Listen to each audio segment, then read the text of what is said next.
The room had the kind of quiet that only shows up when money is nervous. Crystal glasses, polite laughter, a string quartet working hard to make everything feel certain. At Revenge Pulse, we notice the small gaps people try to cover with elegance. Vera Blackwood's story matters because her family didn't just underestimate her. They tried to trade her away, then erase her, all while standing under chandeliers pretending their legacy was intact. She came back when the mask was already cracking. This is where it turns into her voice. I didn't take a car with a driver. That felt like wearing their costume. The sidewalk outside the townhouse was crowded with tuxedos and winter coats and people who smiled like they practiced in mirrors. A valet reached for my door anyway. "I'm good," I told him, already stepping out. He blinked, then recovered. "Yes, ma'am." Inside, the air smelled like perfume and hot tea and money spent to calm an emergency. The sign by the entrance read, "Blackwood Centennial Gala" in gold letters. A woman at the check-in table wore a black dress and a polite face. Her finger moved down a printed list. Name, Vera Blackwood. Her finger stopped, then kept going. The pause was small, but it landed hard. She leaned closer to the paper. "I'm not seeing you. I'm on the invitation." She gave me a soft smile that didn't reach her eyes. Sometimes guests respond under a spouse's name. I'm not anyone's spouse. Her cheeks tightened. "Do you have your confirmation email? I have the card." I slid it across. Thick stock, embossed. My last name stamped like it owned the building. She studied it, then glanced past me, like she was looking for someone who could make me disappear more smoothly. A security guy in a suit stepped closer. "Is there a problem?" "No," I said. "There's a mistake." He angled his head toward the list. The woman tapped the paper with one manicured nail. "Not here." He looked at me like I was a stranger trying my luck. I reached into my clutch and pulled out my phone. One text, saved for a moment I knew would come. "Linda, come through the side. It's easier." Of course it was easier. Easier for them. I held the screen up. My mother. The security guy's expression flickered. Just a flicker. Then he stepped aside. "Right this way." We noticed how no one apologized. The door simply opened, as if it always had. I walked past the check-in table without rushing. My heels didn't click fast. I didn't let my face change. That was the first win of the night. Inside the main room, someone laughed too loudly near the bar. A camera flashed. I caught a glimpse of my father across the crowd, already holding court, already performing stability. He didn't look up. Not yet. If you want the rest of Vera Blackwood's story, stay with Revenge Pulse. The first place I ever learned how power worked wasn't a boardroom. It was my grandfather's study. Samuel Blackwood kept the door half closed, like he didn't want the rest of the house to overhear the truth. The room smelled like paper and old leather, not the kind of leather you buy new, the kind that's been handled for decades. "Sit," he told me, sliding a yellow legal pad across the desk. I was 9. My feet didn't touch the floor. He pushed his glasses up his nose and tapped the page. "Read the top line out loud." I squinted. "Revenue." "Good." Now the line under it. "Expenses." "And what happens when those two don't like each other?" I shrugged.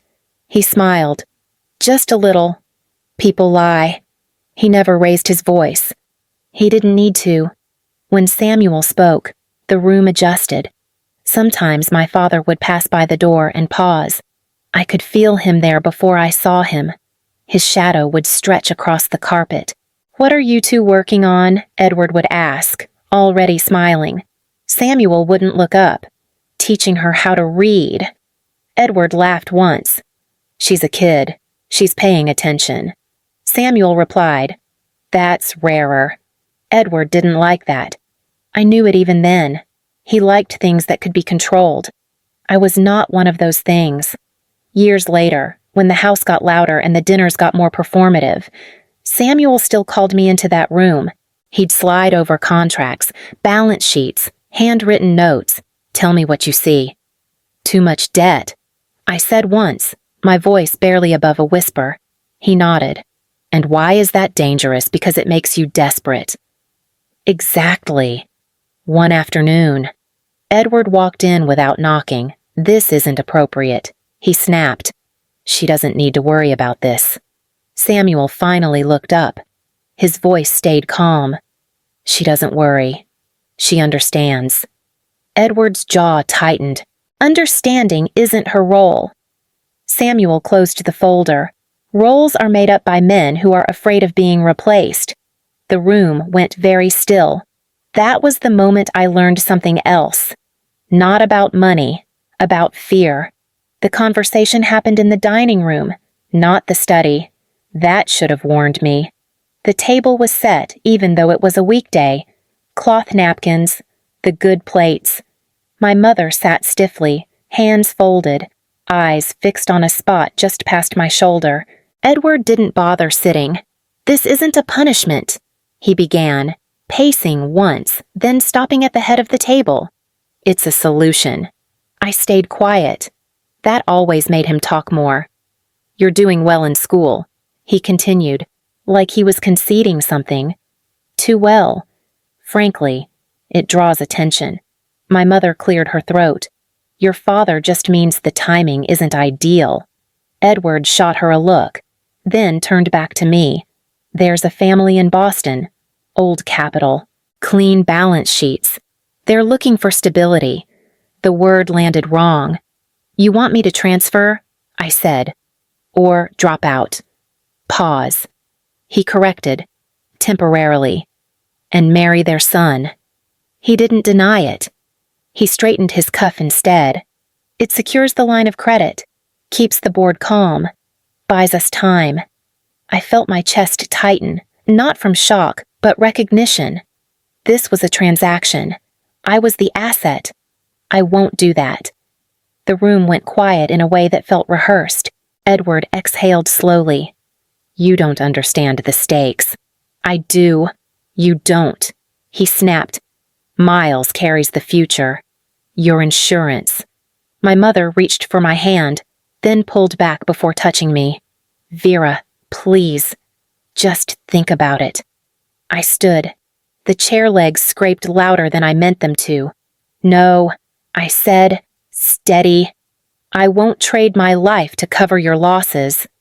Edward's face hardened. Then you're done here. With school with us.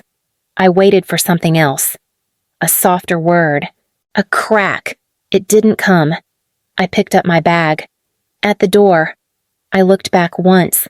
My mother's eyes were wet. Edward was already reaching for his phone. Samuel's study light was off. I walked out anyway. I left Connecticut with 2 suitcases and a bank account my father didn't know existed. The first job I took wasn't glamorous. A temporary desk at a restructuring firm in New York. Shared printer. Bad coffee. The kind that tasted burnt no matter how early you got there. The partner who interviewed me barely looked up from my resume. You understand debt, he said. Not as a compliment. Or you wouldn't be here. I understand pressure, I told him. Debt just shows it faster. He paused, then nodded toward the empty chair. Start Monday. That's how it went. No speeches, no welcoming committees, just work. I learned quickly who panicked when numbers stopped behaving. I learned who lied to themselves first. In conference rooms with glass walls and quiet air conditioning, people talked about companies the way my father talked about family.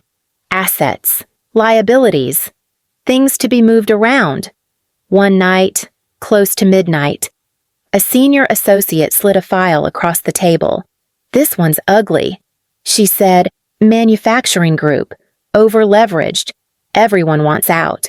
I flipped through the pages. They don't want out. They want someone else to take the blame. She smiled, tired but sharp. Exactly. I stayed. Years stacked quietly. I moved firms, then funds, then roles. I stopped being the person who analyzed problems and became the one who decided when they were allowed to end. People started asking for me by name. At a bar near the office, a guy from legal leaned over his drink and said, "You don't look like someone who enjoys this." I don't. I answered. I'm just good at it. He laughed. Fair. I never used the Blackwood name. When someone recognized it, I shut it down. That family, they'd ask. Not mine. I'd say. The call came on a Tuesday. Unknown number. Manhattan area code. Vera Blackwood, a woman's voice said. Confident. Measured. This is Lena Moore. We've never met, but you structured a deal I inherited. I leaned back in my chair. Which one? She chuckled softly. You really are like that. She didn't explain. She didn't need to. Before hanging up, she added, There's a gala coming up. Your family's... I know. A pause.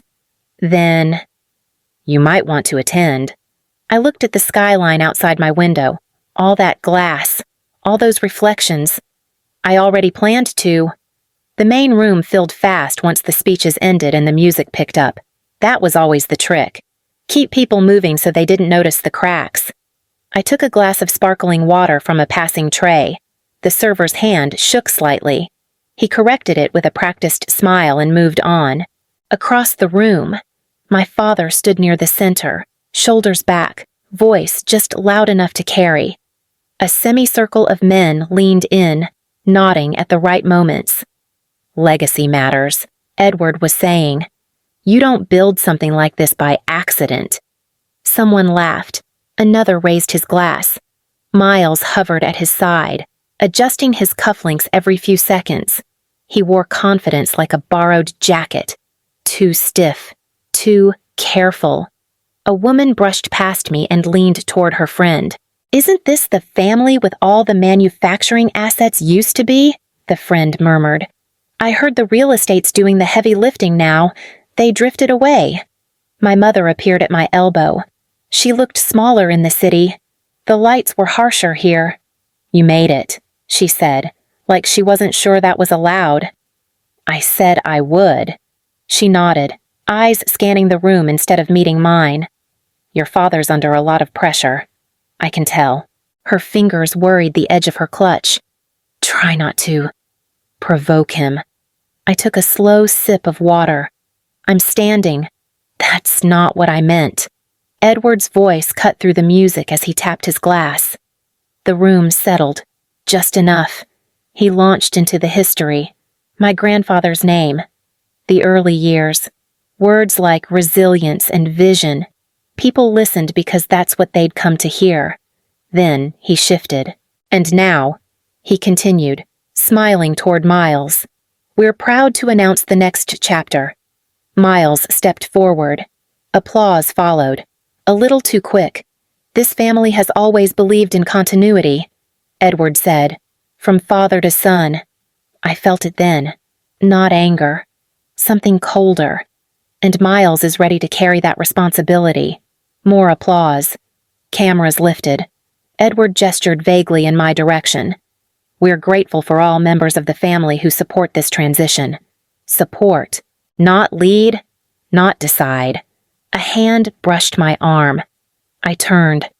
Lena Moore stood there like she'd always belonged in rooms like this. Calm. Unrushed. Still impressive. She said softly. The way he performs certainty. You know how it ends. I replied. Her mouth curved slightly. That's why I'm here.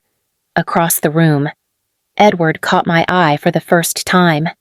His smile faltered. Just a fraction. Miles leaned toward him. What's wrong? Edward didn't answer. Lena set her empty glass down. They're about to announce financing, I know. If they do, she added, people get hurt. The music swelled again. A donor clapped Edward on the back. Miles straightened. Lena leaned closer. If you're going to move, it's now. I watched my father step back toward the microphone. I didn't rush. I waited for him to speak. Edward cleared his throat and waited for the room to quiet again. It took longer this time. People were distracted, phones out, drinks refilled, attention splintered. Before we move into the final portion of the evening, he began, I want to speak briefly about stewardship. Miles shifted beside him. hands clasped in front like he was already posing for a portrait. "This company," Edward continued, "has survived because leadership stayed disciplined, focused. We didn't chase every idea. We protected the core." I watched a man near the stage check his watch. A woman near the bar whispered to her husband. The server with the shaking hand was back. Slower now. Edward went on. "My father believed in tradition, in order, and he believed that continuity matters more than noise." Miles nodded at the word continuity, like it had been written for him. Edward lifted his glass. "That's why leadership has always passed the same way. Clearly, deliberately." He didn't say the words. He didn't need to. A few heads turned in my direction. Not many. Enough. My mother stood stiff near the edge of the crowd. Her mouth opened, then closed again. She pressed her lips together like that might hold something in. Lena leaned closer to me. "He's rewriting it. He's been doing that for years. He's almost done." Edward smiled toward the room. "We'll be sharing details about our next phase shortly. There's strong interest. Strong confidence." Someone clapped early. It died out. Miles leaned in toward his father. "Is this okay?" Edward's jaw tightened. "Stand still." The air felt thinner. Not dramatic. Just uncomfortable. Like everyone knew something was off but couldn't name it. A man from the back called out, "Edward." "Quick question." Edward hesitated, then nodded. "Of course. You mentioned confidence." The man continued. "Is the financing finalized?" Edward's smile didn't falter. "We're very close." Lena stepped forward before I could stop her. Not rushing, just moving. "With respect," she said, her voice carrying easily. "That's not accurate." The room stilled. Edward turned toward her, confusion flickering before annoyance took over. "And you are Lena Moore." Recognition landed a beat late. "I represent a group of lenders," she added. "We currently hold controlling interests in several of Blackwood Holdings' outstanding obligations." Murmurs rippled. Someone dropped a fork. It clinked loudly against a plate. Edward's face drained, then reset. "This isn't the forum." Lena didn't argue. She glanced at me instead. "That's up to her." All eyes shifted, slowly, uncomfortably. I stepped forward, feeling the weight of the floor under my shoes. Solid, unmoving. Edward stared at me like I'd spoken out of turn without opening my mouth. "Vera," my mother whispered. Not a warning, a plea. I didn't look back. Edward's voice came tight. "This isn't necessary." "No," I said. "It is." He shook his head once. "You don't understand what you're doing." I met his gaze. "I understand exactly." Edward stepped away from the microphone like it had burned him. Up close. I could see the sweat along his hairline, the way his hand kept flexing and unclenching at his side. "This is not happening," he muttered, low enough that only I could hear. "You don't get to do this here." Lena stayed where she was, hands loosely folded, unbothered by the attention. Someone in the front row whispered my name. Another person lifted a phone, then hesitated, unsure if filming would be polite or dangerous. Miles broke first. "Dad," he said, voice tight. "What's she talking about?" Edward didn't answer him. His eyes stayed locked on mine. "You think you're clever," he said. "You think you can embarrass us into leverage." I took one step closer, not toward the stage, toward him. I didn't come to embarrass anyone. "Then stop," he snapped. "Right now." Lena cleared her throat gently. "Edward, your obligations are already in technical default. The only question is how this proceeds." Edward laughed once. "Sharp. That's not true." She nodded toward the folder tucked under her arm. The covenant breach occurred when the interim financing failed to close by the agreed deadline. A man near the bar swore under his breath. My mother sank into the nearest chair, hands shaking in her lap. Edward turned to Miles. "This is what happens when you listen to outsiders." Miles looked lost. "You told me everything was handled." "It was," Edward said, then quieter. "It should have been." I reached into my clutch and pulled out a single document, folded once. Old paper. Samuel's handwriting along the bottom. Unmistakable. "I never wanted this," I said. "I told you that." Edward stared at the page like it might bite. "Put that away." "You never read the attachments." I continued. "You signed what you were told to sign. That was always your mistake." Lena spoke again. Careful. Precise. "The trust established by Samuel Blackwood activates upon insolvency under restricted governance." Edward's voice rose. "Restricted. Male only." She clarified. "As defined in the clause." The room inhaled together. Someone let out a short, shocked laugh. Edward shook his head, backing away. "That's not enforceable. It already is," Lena replied. "The assets are frozen pending restructuring authority." Miles stepped forward, face flushed. "So, what happens to us?" I looked at him then. Really looked. "You'll be fine." I said. "You just won't be in charge." Edward rounded on me. "You planned this." "No," I answered. "I prepared for it." He scoffed. "You always were dramatic." I held up the page so he could see his father's signature. "You always were careless." Lena gestured toward the stage. "We should proceed." Edward opened his mouth, closed it. For the first time in my life, he had nothing ready. I turned toward the room, the donors, the bankers, the people who had believed the story because it was easier than checking. "Blackwood Holdings will be restructured effective immediately," I said. "Operations continue. Employees stay. The name survives." Edward stared at me, something close to fear finally breaking through. "You're taking everything." I shook my head. "I'm ending it." Lena nodded once. "That's accurate." The lights felt brighter, the air steadier. I folded the paper and slid it back into my bag. Edward reached for my arm. I stepped just out of reach. "This could have been different," he said, almost quietly. I met his eyes. It was... I left before the room finished emptying.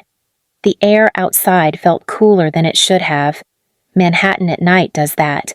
It pretends nothing inside mattered. I walked a block before I stopped, leaned my shoulder against a stone wall, and let my breathing slow. My phone buzzed once. "Lena, I'll handle the next steps.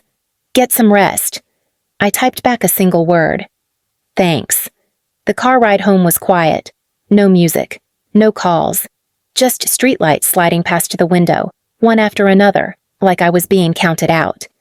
A week later, I stood at my grandfather's grave. No crowd, no flowers from the family. Just me and the small brass plaque that still read Samuel Blackwood like it meant something solid. "I did it the way you taught me," I said, voice low, clean, no noise. The wind moved the trees slightly. That was all. My mother called that night. Her voice sounded older. "He's not taking it well." "I know." There was a pause.